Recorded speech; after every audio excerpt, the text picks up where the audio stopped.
Good morning. Welcome to Deer Corner. You know, your first cup of coffee is good. Your second cup of coffee, it's great.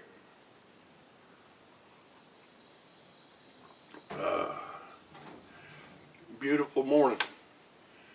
I'm glad to get up. I'm glad to be able to come out here, sit down, and enjoy it. But a lot of different colors out here. Different greens. Different shades of colors. Blackberries are coming in. But that brought up another topic that was asked, what do deer really see? And honestly, deer see pretty dang good. They see about 320 degrees. And what I mean by that is a deer. Now if you picture yourself driving down the road and you see some deer and turkey in a field off to your right as you're driving down the road, you actually have to turn and look at them with both eyes. And you cannot keep an eye on the road. Now, a deer's view, a deer can be going down the road and see deer or turkey in the pasture in the field off to the right. And they can sit there and watch the deer or the turkey in the pasture and have an eye on the road. So a deer's view is, like I say, 320, 310 degrees. They don't have to turn their head much to see behind them. So they can see movement a long ways away. I can remember being up on the farmland in central Illinois and come across a cornfield that was 120 acres and just get out of the vehicle and walk down, and clear down at the other end a deer seen you and were gone, quarter mile away. So deer see very well. Now colors is another story. Fact, fiction. I'll just tell you my view on it. I do know in 1960 or 61, Field and Stream came out with an article of hunter safety, and the editor went out and took a bunch of colors and looked at what was visible in the woods that would stick out, and that's where he came up with hunter orange.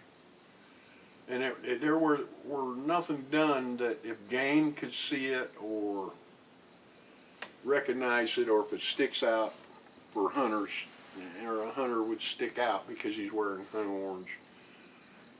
Now you have to picture the time of the article.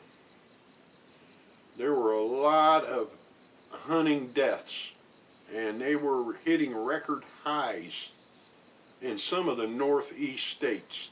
And I won't mention the state, hit a record high. And that's kind of funny because of the state. A group of buddies would go out hunting and one wouldn't come back because of a hunting death. So the state had to look at something, because they were calling them accidents, and there is no hunting accident. There isn't. Any way you look at it, there isn't. Somebody loaded the gun, somebody pulled the trigger, somebody shot at something that they shouldn't have, but they call it an accident, and there were a whole lot of accidents. But I was reading some of the hunting accidents, and the funny thing that hit me on these accidents were they were self-employed people going out on a hunting trip, and one didn't come back. So sure, the state had issues. So the article came out, and the state tried pushing hunting orange to the public and they ran into a wall, couldn't get it through, couldn't get it passed. So a grant was given to a university to study hunting orange. And the grant was given, and the thing about reading about the institution, the university that did the study, it did not study animals or animal behavior with hunting orange. And a matter of fact, in their article that they published about it, they used the word 7 times, possibility. Well, it didn't say animals seen it, it didn't say they didn't, but they didn't push one way or another. Well, anyway, they used their findings from that university and they got the hunting orange pushed through. So that state was the first state to develop hunting orange. And the funny thing about, I laughed about it, in the following year, hunting deaths went down from 200 and something to 2. And one of them deaths were caused by a guy pulling a gun up in a deer stand, and the gun went off and shot him. And the other one was murder. A guy was messing with his wife that he took hunting, and he never come back. But yeah, 2 deaths that year. So the other states took recognition of hunting orange and of course introduced it, and here we have hunting orange where you got to wear so many square inches of hunting orange. But there still isn't any study out there about can deer see it. And that moved into other things such as ultraviolet. I know you've seen a commercial to where the guy took camouflage and he put it under a black light, and all of a sudden he developed a spray. You spray your clothes and it killed the ultraviolet. And he took the black light and went over it again, and you didn't see the sharpness or how punchy the colors came out. And I worked for a company that our chemicals, every week we would get in bulk chemicals, and we had to take samples and send them off to make sure the chemicals that we were getting were in spec. And I nonchalantly went ahead and took some of this spray and sent it off, and it came back as water and baking powder. And I'm going, well, I'll be dang. So what you did was took your clothing and you whitewashed it.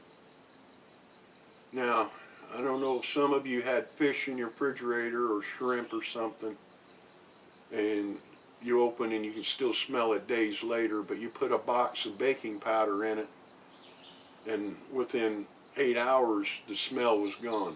Well, of course it helped your hunting by spraying it with this ultraviolet spray, because what you're doing too is eliminating a lot of your scent, because the baking powder was absorbing it. So yeah, I could see the advantage of using it, but not for ultraviolet. Well, now we're into another episode of deer see yellow real well and blue real well. You know, don't wear blue jeans with a yellow shirt. Well, as this morning looking out, I'm looking out at the colors of nature and the greens that we see green as a human, the reds that we see red as a human. And we haven't actually figured out or been able to do the colors of nature except through dyes. And your yellow dye is made from alfalfa seed. A lot of your major yellow dye comes from seed. And your blue dye is a chemical reaction dye, basically rust. So you have 2 different elements. And when you mix blue and yellow together, you get green. Now, in what they read and what I've read, the studies done, even though you mix blue and yellow together to get green for green dye for your clothing or paint, deer will see, supposedly will still see the blue and the yellow. So the darker the green, you're going to have a blue smurf up on the side of a tree. Now you got a picture in the fall and winter with no leaves or nothing, with a big blue blob plastered on the side of a tree. And then the lighter the green, you're going to have a lighter blue with a yellow haze plastered up on the side of a tree. So in terms of color that deer see, and there's a lot of things out there that deer eyes, their receptacles and everything, that they can see colors in this format or that format. I believe it's poppycock, because we have humans out here that are colorblind, and it isn't their eyes.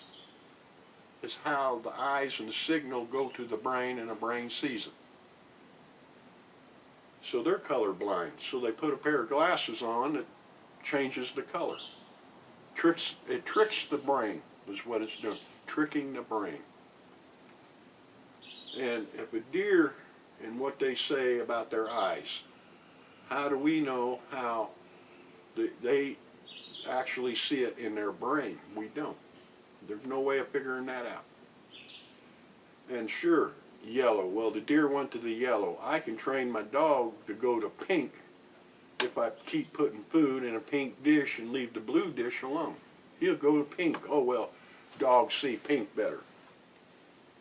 Well, going back to the colors, no, I don't think colors matter as much, but I do believe, and I do know, movement. Because you have to picture deer can see very well. And if they see a blob on the side of a tree, and you go back and think about it, if you pull up in your yard and somebody sticks a pink flamingo in your yard, and when you pull up in your driveway, your eyes are going to see that pink flamingo. And before you get from the road to your garage, you will look at that pink flamingo at least 2 or 3 times, wondering how it got there, who put it there. You pull in your garage, you're even going to walk around the back of your car and look at that pink flamingo. Probably walk up to it. Well, a deer going through the woods in that area, as many times as they do, they have a keen sense of memory.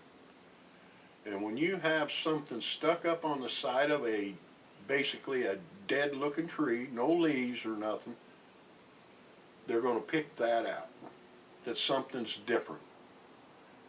And if that blue blob, blue smurf moves, it's going to go ahead and alert the deer. So movement is the key to hunting. It's the key all the way around, regardless of the color. I can sit here in the wintertime and look out through the timber, and a man in camouflage sitting in a tree stand, and I can sit here and see him in that tree stand with my eyes. And you know a deer can do the same thing. So movement is a key thing that you got to watch. And you got to just eliminate your movement. So that's my thought on what deer can see. And you have a good day. Hope to see you soon.